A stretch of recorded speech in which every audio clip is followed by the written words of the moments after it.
Agradecer a la sociedad, al doctor Mesa por su insistencia y sus recordatorios.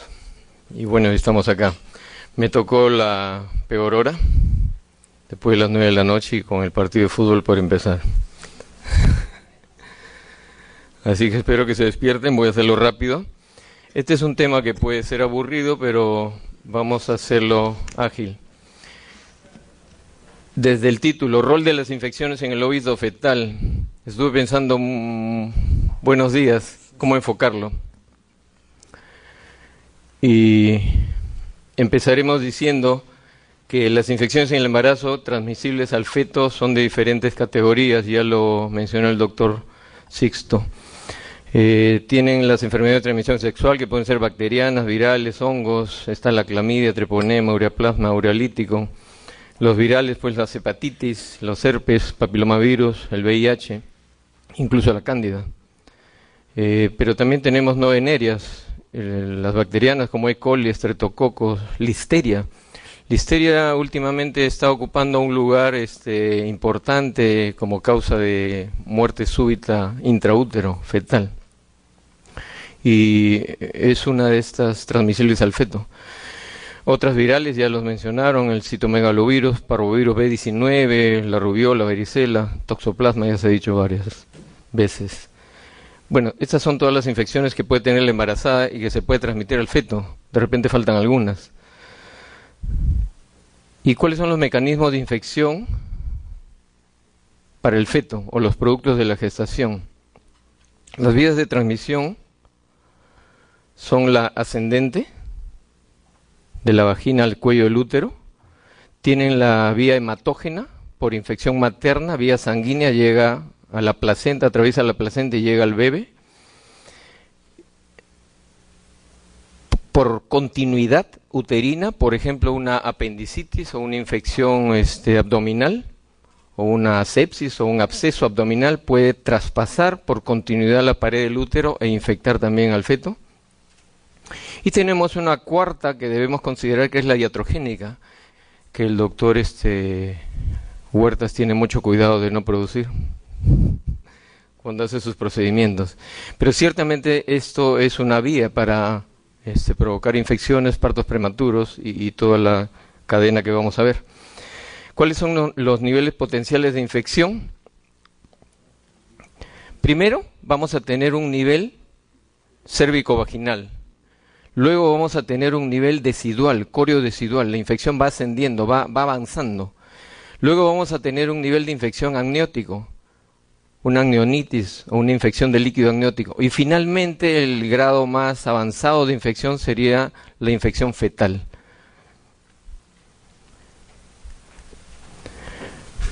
¿Y en qué terminamos? En el síndrome de respuesta inflamatoria fetal.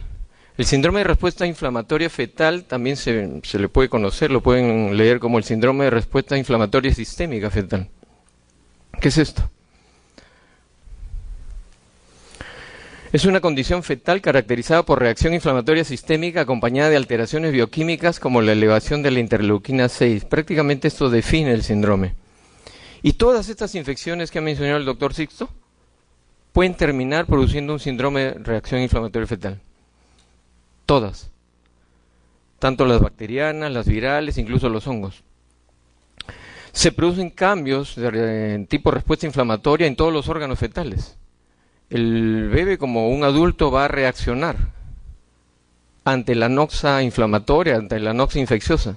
Va a haber compromiso multiorgánico de todos los órganos fetales. Por lo tanto, vamos a tener mayor morbilidad fetal y mortalidad fetal. Vamos a tener mayor riesgo de parto pretérmino, que ustedes ya conocen, y el conocido ruptura prematura de membranas. La contraparte fetal de este síndrome es el síndrome de respuesta inflamatoria sistémica del adulto, SIRS, que tanto debemos haber leído. Si aplicamos esos conceptos al feto, vamos a tener este síndrome de respuesta inflamatoria fetal. Y todas las infecciones van a terminar o atravesar este síndrome para causar daño al feto. Entonces vamos a tener una invasión microbiana que produce el síndrome de respuesta inflamatoria fetal. En el feto se va a producir una disfunción multiorgánica Si esto sigue avanzando, sepsis en el feto, shock séptico y muerte intrauterina. Y con eso calzamos en el título que me pidió el doctor Mesa, ¿cuál es el rol de las infecciones en el óbito fetal? Bueno, los bebés intraúteros se mueren por esta cadena de hechos, que en el caso de las infecciones es una causa de síndrome de respuesta inflamatoria fetal. Hay otras causas de síndrome de respuesta inflamatoria fetal. Pero si empezamos la cadena y esto sigue avanzando y no tomamos acciones como especialistas, vamos a tener un óbito fetal intraútero probablemente inadvertido también, porque esto puede ser oligosintomático. En cuanto a fisiopatología, bueno, tenemos que este síndrome se va a caracterizar por generar, como ustedes han visto en la cadena de eventos, una infección del líquido amniótico, luego una coriamnionitis y una funicitis. La funicitis prácticamente es el signo anatomopatológico que nos permite deducir que ha habido un síndrome de respuesta inflamatoria fetal. Va a haber inflamación en el lado fetal, en el lado materno, con diferentes cambios, producción de citoquinas, que no los voy a marear con eso porque no es el momento ni la hora. El síndrome de respuesta inflamatoria fetal nos da hallazgos. ¿Qué podemos encontrar? Hay factores de riesgo para este síndrome cuando hay RPM, con un riesgo relativo aumentado de 5 o 6, parto prolongado en el segundo periodo mayor de 2 horas, un riesgo relativo aumentado de 3.7, múltiples tactos vaginales, cuando hay RPM, hablamos de múltiples tactos vaginales mayores o iguales a 3, aumenta el riesgo relativo para este síndrome de 2 a 5, vaginosis bacteriana también lo aumenta. Fíjense, el uso de tabaco y alcohol puede ser por temas de inmunidad. El líquido amniótico meconial también aumenta el riesgo para este síndrome. Se han encontrado en diferentes estudios, ahí tienen la referencia, de todos estos gérmenes demostrados en diferentes niveles de infección que ya hemos mencionado, que puede ser coriamnionitis, funicitis, etcétera. Y son los que habíamos mencionado anteriormente. Recuerden, Escherichia coli, tan común en las infecciones urinarias, puede pasar al feto y producir toda esta cadena de eventos.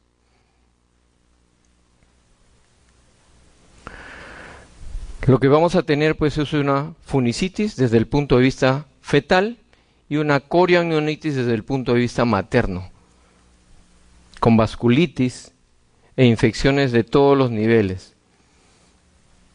Pasemos esto. La definición de coriamnionitis y funicitis, todos la conocen, esta es la referencia. Bueno, deben tener fiebre materna, taquicardia fetal, la secreción maloliente, dolor uterino, leucocitosis. Pero cuando ya todo esto se da y ustedes diagnostican una coriamnionitis, no necesitamos al especialista, hasta el portero diagnostica eso, ¿no? Ese no es el objetivo. ¿Cómo vamos a hacer para detectar esos casos antes de que llegue a estos niveles de avance? Y estas son los hallazgos que realmente sí ocurre. Esta es una entidad que se pasa entre nuestras manos y muchas veces no las diagnosticamos. Esta es una placenta normal y miren cómo es una placenta afectada en un síndrome de este tipo. La funicitis con infiltrado polimorfo nuclear en todo el grosor del cordón umbilical, la coriamnionitis, infiltrado polimorfo nuclear, y esta es la vellositis, las vellosidades coriales infiltradas también totalmente por polimorfo nucleares. El patólogo lo va a describir. Y si ustedes tienen la precaución de enviar las placentas en todos los casos sospechosos, van a hacer el diagnóstico retrospectivo, diagnóstico que no tuvieron de repente en la parte clínica. Los patólogos responden muy comúnmente coriamnionitis y funicitis. Es un común denominador. Fíjense, coriamnionitis y funicitis por cándida. En este caso la coriamnionitis es característica estos conglomerados y acá las hifas, ¿no?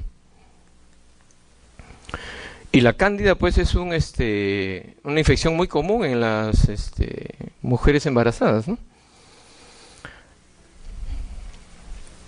Acá, cómo aumenta el porcentaje de funicitis y coriamnionitis a medida que aumenta las horas de trabajo de parto.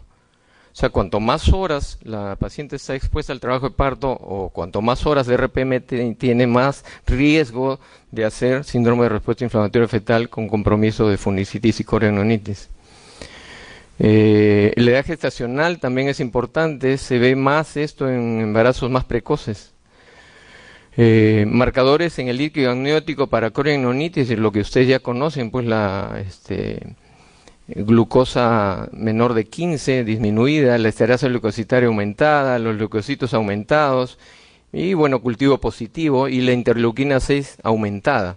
El problema con todo esto es que no tenemos en nuestros hospitales toda la batería para hacer este diagnóstico. Interleuquina 6 pues es prácticamente un dosaje que no disponemos, ¿no? Pero creo que tenemos parte de culpa en lo que sí podemos hacer y no hacemos, que es todo lo anterior. ¿Cómo se diagnostica? En la madre van a encontrar dinámica uterina, fiebre, infección. En el feto pueden tener RPM, retardo de crecimiento intrauterino, oligohidramnios, disminución de movimientos fetales o alteración de las pruebas de bienestar fetal. Pueden tener disfunción cardíaca fetal, taquicardia, sufrimiento fetal agudo, líquido amniótico meconial.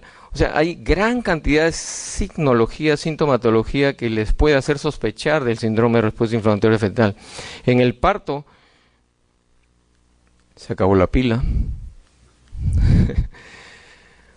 No dejar de examinar la placenta, las membranas y el cordón umbilical, que les puede dar un atisbo, alteración sobre este diagnóstico. El recién nacido, no dejar de hacer aspirado gástrico o hisopado del conducto auditivo externo, si no, no vamos a diagnosticar estos problemas. En la sangre cordón umbilical, bueno, se pueden dosar todos los marcadores que hemos dicho, pero por lo menos de los que hemos mencionado, la interleuquina 6, si no lo vamos a hacer, por lo menos la proteína C reactiva va a estar alterada, va a estar aumentada. El estudio anatomopatológico de la placenta, mandarla al patólogo, mandar la placenta al patólogo para que nos describa la coriamnionitis, la funicitis, la vellositis. Y bueno, si están en el preparto y quieren hacer un diagnóstico, están con sospecha, no tienen elementos de juicio para decidir, tienen pruebas no invasivas y pruebas invasivas. Las pruebas invasivas, pues la amniocentesis, donde se puede dosar todos los marcadores mencionados en el líquido amniótico, y la cordocentesis. Bien difícil hacer estas pruebas invasivas en un bebé que puede estar en riesgo, ¿no? Probablemente Erasmo no lo ha hecho nunca. Se hacen estas pruebas para otros casos, no para pacientes de riesgo. Entonces, esto, cuando uno lo lee, más parece una descripción teórica que práctica. ¿Y qué hay de las pruebas no invasivas? Hay marcadores ecográficos. La ecografía es un instrumento que nos puede acercar, con sus limitaciones, a este diagnóstico. Hay marcadores ecográficos para infección intraamniótica, infección fetal o síndrome de respuesta inflamatoria fetal. El acortamiento cervical relacionado al parto pretérmino. El oligohidramnios relacionado a la afectación fetal cuando hay compromiso renal o al RPM, o a las dos cosas. Alteraciones en el perfil biofísico, sumamente inespecífico, pero está descrito que pueden haber estas alteraciones. Es el barro en el líquido amniótico, en la bolsa amniótica que está por delante de la presentación, puede ser un indicador ecográfico de infección intraamniótica también. Ese es el slash. La involución del timo. Todos los que hacemos ecografía pasamos por el cuello y pasamos por el timo, y la verdad que nunca lo medimos, nunca lo vemos. Está descrito, de repente es motivo para evaluar este tipo de descripciones, pero la involución del timo es un marcador que nos puede hacer pensar en este tipo de infección intraamniótica. Después podemos explicarlo por qué. La disfunción miocárdica, por las mismas razones de la cadena de eventos, si el bebé entra en sepsis, shock séptico, va a haber afectación cardíaca. El índice Doppler de la arteria umbilical también está descrito. Acá tenemos algunos gráficos. En la superior izquierda es el barro de la bolsa amniótica, el slash, que se puede encontrar. Es un marcador inespecífico, pero si sumamos todo, podría ayudarnos a llegar a algún diagnóstico o aclarar nuestro diagnóstico.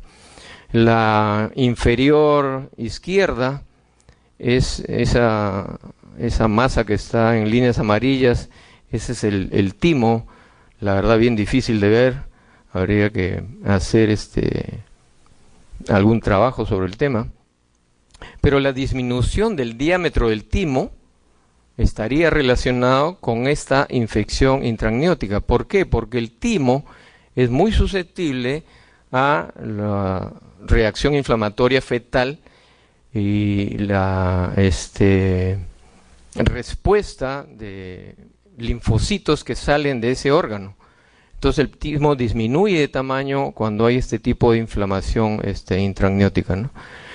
Bueno, y la de la derecha es una medida, una evaluación de la función cardíaca con el índice de TAI, ¿no?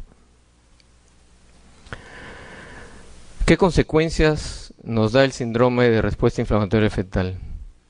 Lo que ya dijimos, al final de la cadena de eventos, muerte intrauterina.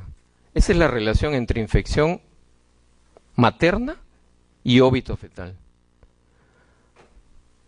Pero ¿a través de qué? En el bebé va a haber una alteración multisistémica, va a haber disfunción cardíaca, hay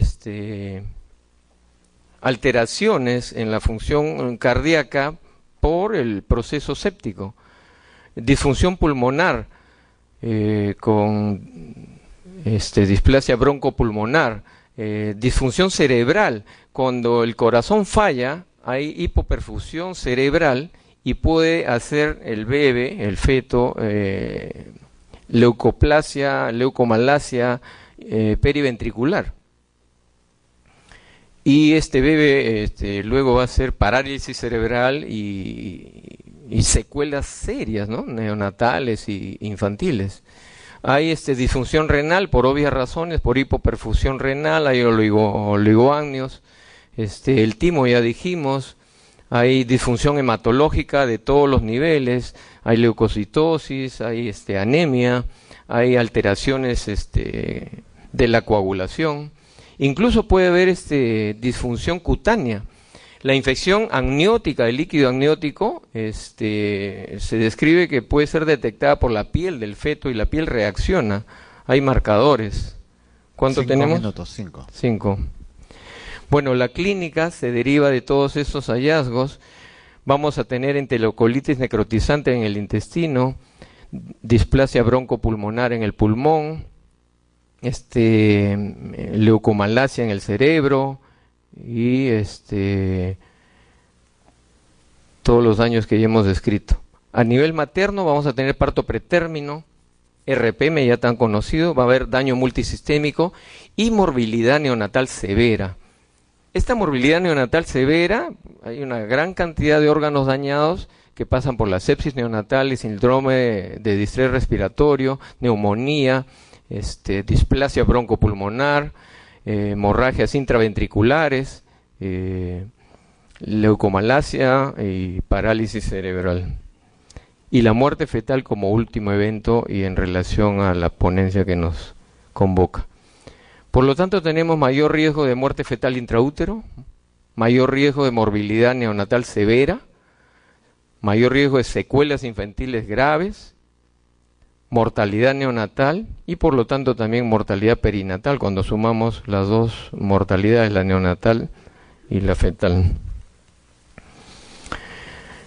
Bueno, ¿para qué sirve todo esto? ¿Cómo aplicamos esto en nuestra práctica obstétrica? Primero, sospechar el síndrome de respuesta inflamatoria fetal. que no se nos pase desapercibido cuando una mamá tiene cualquier infección. Cualquier infección es susceptible de generar este síndrome. Hay que valorar el riesgo-beneficio. El riesgo de dejar ese bebé intraútero con una infección probable que no hemos sospechado o que si sospechamos no estamos actuando, y terminar el embarazo en beneficio fetal en el momento más adecuado. Las infecciones en la gestante pueden invadir el producto de la concepción y ocasionar el síndrome de respuesta inflamatoria fetal con posibles consecuencias deleterias, sintomáticas o subclínicas para el bebé, según la gravedad del caso, como trabajo de parto pretérmino, el propio parto pretérmino, ruptura prematura de membranas, coriamnionitis, infección fetal en sus diversos grados y hasta la muerte fetal intraútero. El óbito fetal que tanto nos asusta, sobre todo cuando es inadvertido. Y este tipo de infecciones de repente las sospechamos cuando la mamá tiene una infección evidente, con fiebre o síntomas de cualquiera de las infecciones mencionadas. Pero hay infecciones subclínicas que no dan síntomas en la madre y el único dato que vamos a tener de repente es un óbito. Aún así debemos investigar el caso para saber qué es lo que ha pasado. ¿Qué retos tenemos incorporar estos conocimientos al raciocinio clínico obstétrico para la evaluación de la gestante con RPM, amenaza de parto pretérmino e infecciones intercurrentes? Que no se nos pase el síndrome de respuesta inflamatoria fetal. Tomar decisiones informadas y documentadas. Documentar este síndrome si es que está ahí con la mayor cantidad de recursos posibles. Determinar el mejor momento para terminar la gestación y prevenir las secuelas perinatales a corto y largo plazo. No le conviene a un bebé quedarse en el útero cuando hay una infección amniótica que no hemos detectado y estamos arriesgando a un óbito fetal. Bueno, tenemos un reto también, incorporar los recursos materiales y de procedimientos para detectar más precozmente los efectos deleterios de estas infecciones en la gestación. Esto quiere decir que deberíamos hacer más amniocentesis, hacer más cortocentesis, o por lo menos más ecografías que puedan acercarnos a este diagnóstico. Y bueno, este es un campo que está abierto a la investigación porque hay muy poca descripción. Toda la literatura es prácticamente anglosajona y la literatura en español es muy pobre. Y es un problema que tenemos entre manos y de repente no estamos diagnosticando y no estamos describiendo. Hasta ahí nomás lo dejaría. Acá hay un tema de prevención. ¿Cómo evitamos esto? Con la vacunación. No olvidar que a sus gestantes, yo supongo que todos los acá presentes están vacunando a sus gestantes contra influenza y contra tétanos y difteria. Todas las pacientes gestantes que controlamos deben ser vacunadas, mínimo con estas vacunas. Hay otras vacunas que tenemos acá que son para casos excepcionales, pero no lo vamos a revisar por obvias razones. Gracias por su atención. Arriba, primero. Muchas gracias. Quisiera ver con el doctor Erasmo Huertas. Nos hablaba que había tratamientos estandarizados y tratamientos ampliados en el manejo de las infecciones urinarias en el embarazo. ¿Cuál sería lo más recomendable? ¿Los tratamientos estándares, ampliados? ¿En qué casos deberían estar indicados en ese manejo? Bueno, yo personalmente recomiendo el tratamiento estándar.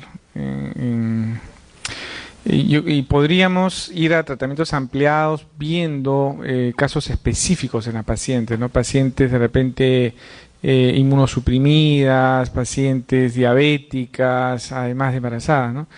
Que tienen un riesgo mayor o que tienen ya infecciones en embarazos anteriores. Entonces yo pienso que en ellas se podría utilizar los tratamientos ampliados, ¿no? Pero de rutina, utilizar tratamientos estándares. 1 semana para cistitis, 10 días para pielonefritis, nunca menos. Nunca menos. La única infección urinaria que podemos dar, tratamiento de dosis única, es la bacteriuria asintomática. Después el resto, tratamiento estándar. Muy bien. No sé si hay una pregunta de los participantes. El otro tema interesante que... Sí. Erasmo, ¿qué opinas del tratamiento para pielonefritis o, bueno, infección del tracto urinario en embarazada con múltiples antibióticos? Verbigracia, ceftriaxona, amicacina o combinaciones de ese tipo. No es las asociaciones generalmente son de amoxicilina con surbactam, es decir, un reforzador de la función del antibiótico original. No está indicado en la literatura las asociaciones de antibióticos para el tratamiento de infecciones urinarias ni pielonefritis. Todos son con monodrogas, ¿no? Lo que hay que tener es un buen espectro de acción y de la resistencia bacteriana de nuestros gérmenes locales a los antibióticos que estamos dando, ¿no? Entonces, como les decía, ampicilina, amoxicilina, por ejemplo, en nuestro medio no sirve para las infecciones urinarias. Las quinolonas tampoco sirven en lo que no es gestante, ¿no? Porque en gestante no se puede dar. Entonces, nunca dejar quinolonas para infecciones urinarias, ni levofloxacina. La mayoría de cepas de E. coli son resistentes a quinolonas. Entonces, hay que rescatar la nitrofurantoína, que tiene un buen efecto y es sensible en la gran mayoría de casos. Y en tratamientos endovenosos, la cefasolina, ¿no? como tratamiento de inicio. Reservar cefuroxima o ceftriaxona para el resultado ya del urocultivo. El tratamiento empírico debería ser por vía endovenosa con cefasolina para la pielonefritis. Monodroga, ese es el concepto. No es necesario asociar dos antibióticos para la pielonefritis ni para ninguna infección urinaria.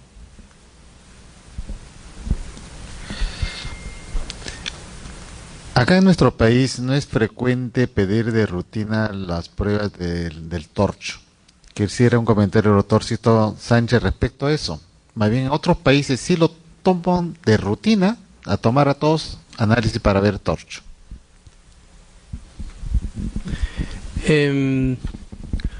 Depende de las pruebas, ¿no? Por ejemplo, hepatitis tomamos, sífilis tomamos, toxoplasma. Pienso que nos daría muchos falsos positivos y sobretratamientos. El otro, rubiola, simplemente es cuestión de preguntar a la paciente si ha tenido rubiola y si ha tenido, pues no necesitamos hacer nada, ¿no? Y si no ha tenido, si está embarazada, de repente ahí sí tomarle depende de la infección. El citomegalovirus realmente no se toma mucho. Generalmente el 60% de todos nosotros tenemos anticuerpos para citomegalovirus. Entonces también habría sobre tratamientos. Yo pienso que estos análisis deben tomarse cuando existen ciertos riesgos, cuando uno ve ciertos factores de riesgo en los pacientes o cuando uno ve que el feto no crece bien, no así a gran escala, ¿no? Y el herpes tampoco, ¿no? El herpes simplemente es algunas preguntas que se hace a la paciente o algunos síntomas y signos que refiere a la paciente para diagnosticar el herpes, porque también casi el 50-60% de las mujeres son herpes positivos a IgG, ¿no?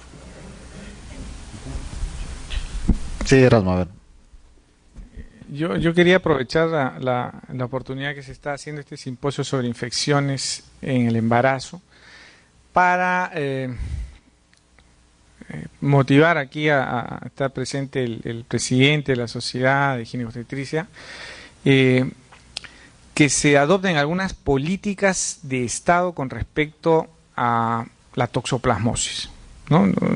Personalmente manejo un par de casos de toxoplasmosis al año, debido a que hago bastante diagnóstico prenatal, y hemos podido apreciar varias cosas, ¿no? Primero, en cuanto al diagnóstico, ningún laboratorio en el Perú hace test de avidez, doctor Sixto. Ninguno, ni ROE. Usted puede llamar ahorita y no le hace test de avidez. Lo que está haciendo ROE es PCR en líquido amniótico para superar esta falta de diagnóstico. Segundo, tratamiento, espiramicina, sulfadiazina, pirimetamina, no hay en ningún hospital, en ninguna farmacia del Perú, ni en Incafarma, ni en ninguna cadena. ¿Ya? Hay una persona que se le contacta por internet, que vende como mercado negro este tratamiento para las pacientes que tienen la infección por toxoplasmosis. Entonces, es increíble que tengamos este tipo de patología tan abandonada, ¿no? Y estoy seguro que hay muchos casos más que pasan desapercibidos, que terminan en aborto, ¿no? Y hay una total falta de información hacia los colegas de cómo se diagnostica y cómo se maneja.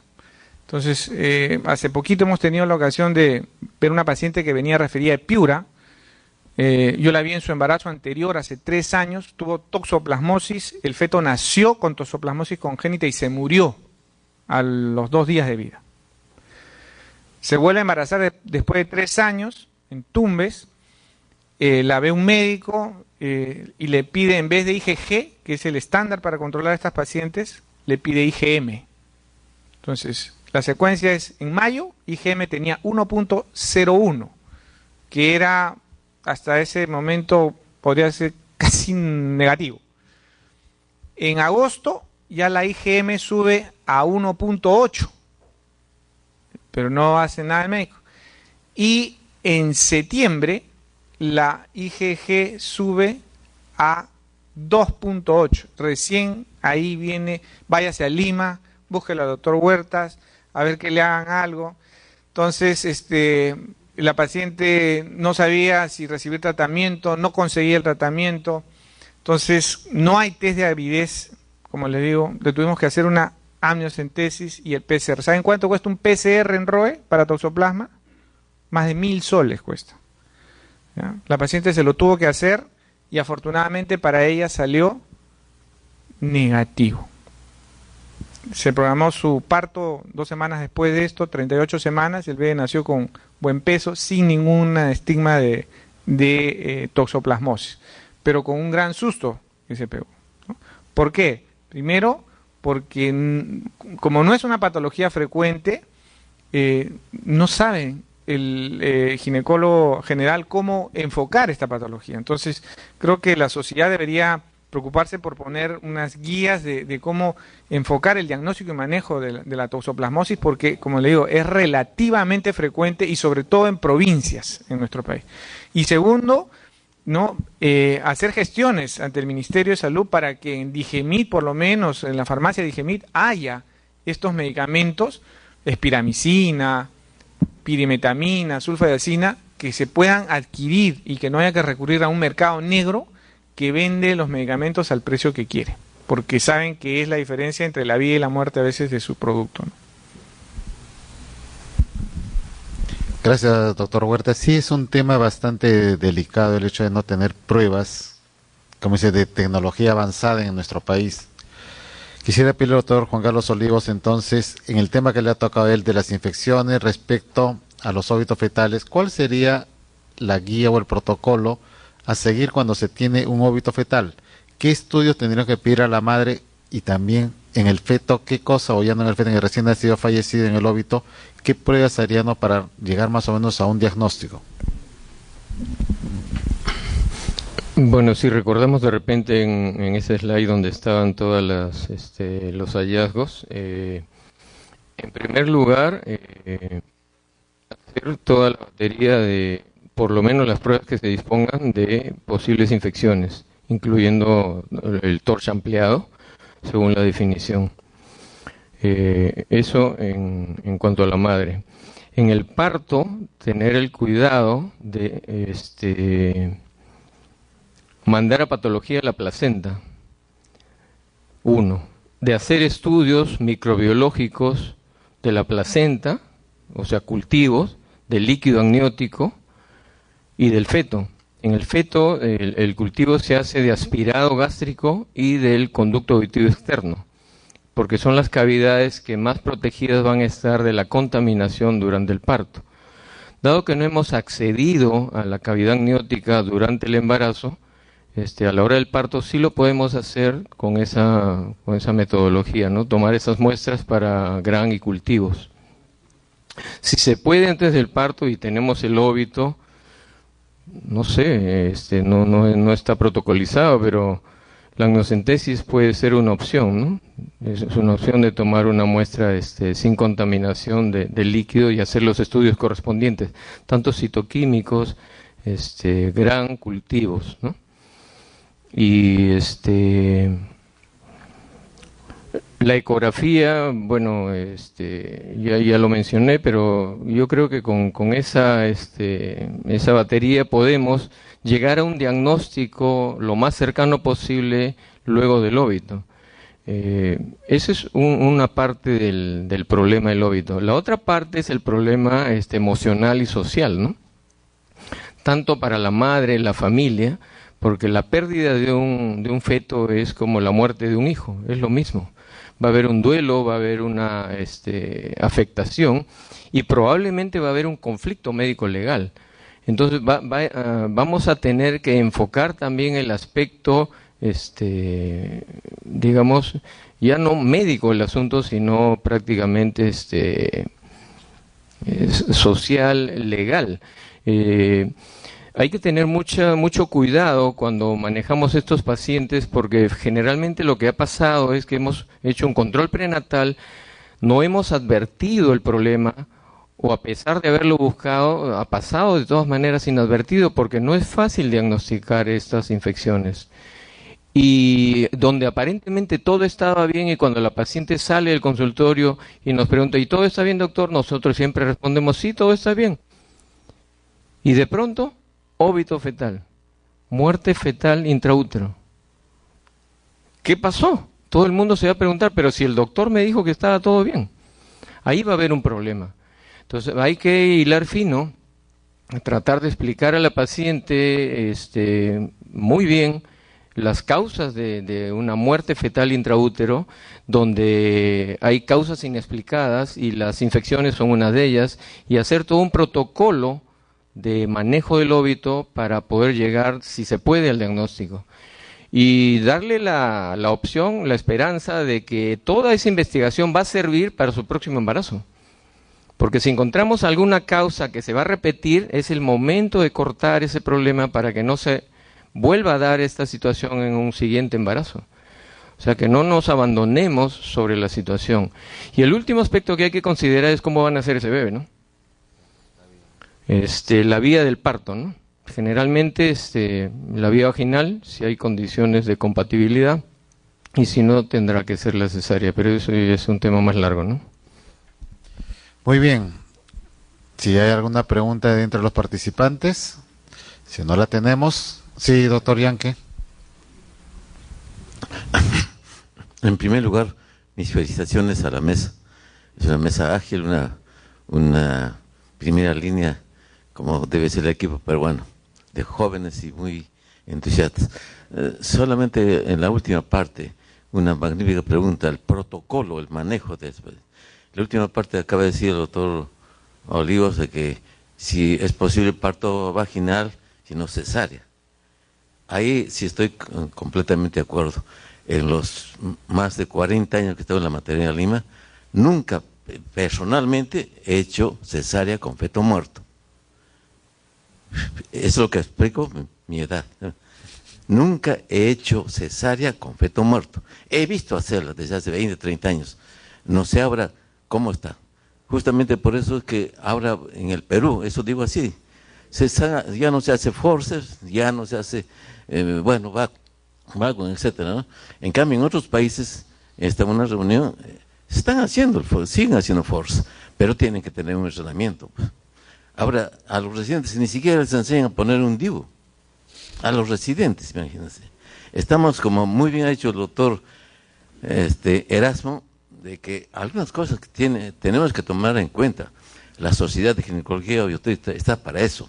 Entonces, para sintetizar, solamente quisiera preguntar a la mesa, aunque la mayor parte todos son de la maternidad de Lima, o otros colegas de otras instituciones, ¿cómo resuelven el óbito fetal, infecciones, en la última parte, en el parto, nada más. Gracias. Muy bien, no sé, Erasmo, ¿una opinión? Bueno, en los últimos años ha cambiado mucho el ejercicio de la medicina. El paciente ha adquirido mucho más empoderamiento y nosotros hemos en alguna ocasión también tenido que hacer una cesárea en un óbito fetal, ¿no? Pero porque la paciente no quería tener la experiencia de pujar para que salga su hijo muerto. O sea, eso fue lo que ella nos dijo textualmente: doctor, yo no quiero tener contracciones, quiero que salga y no quiero verlo. Entonces, yo creo que hay que reconocer que la paciente tiene derecho a decidir sobre esto, ¿no? No debemos nosotros imponer nuestros criterios, que tiene que ser, uno le da la información y la paciente decide, ¿no? Y creo que hoy en día llegamos a un nivel de negociación en el cual nosotros podemos aceptar tranquilamente el hacer una cesárea para sacar un feto muerto. De primera intención, comparto la opinión del doctor Yang, que no deberíamos hacer cesáreas para sacar fetos muertos, ¿no? Pero como les digo, hay que tener en cuenta hoy en día los derechos del paciente.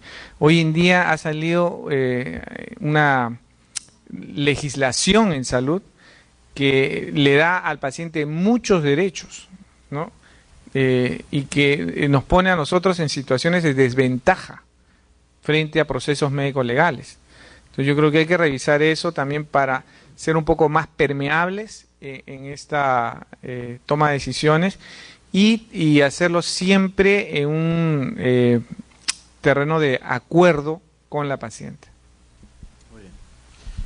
Gracias, más bien yo agradezco a los ponentes que han presentado los temas con buen alto nivel de revisión del tema, con amplios conocimientos.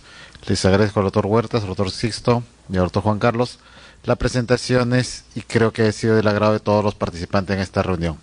Dejo la conducción al doctor Santiago Cabrera. Muchas gracias.